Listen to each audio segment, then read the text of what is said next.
Alright, hi and welcome to Korg's How-To Videos. In this one, we're going to learn how to change our background color over the world without it affecting our shadows color. So let's do that. So we're going to go down here and we're going to change this to a shade editor, and then we're going to change this to world. So let's copy this, our background, Shift-D first, and then we're going to change our color. And it's going to affect the world and our shadows, and that's not what we want. We don't want it to affect our shadows. So we change the colors and it does affect our shadows. Bummer, right?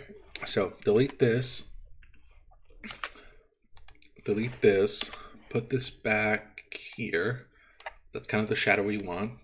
Then Shift D, and we're going to add a mixer. So Shift A, search mixture, mix shader. We're going to add it to that. Okay. So now the first one's going to be the our shadow color, and the second one's going to be our world color. So if we change this, it shouldn't, oh no, it does affect it. So what we need to add to make sure it doesn't is, let's see, where are you?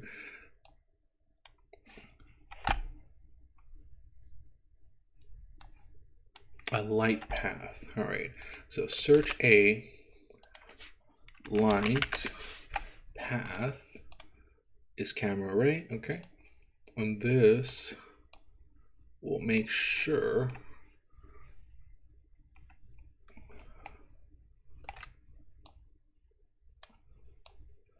that our light shadow color does not change when we change the color around the world. So let's put it a little lighter. See, it's not changing. The color is still about the same. Or actually it is the same.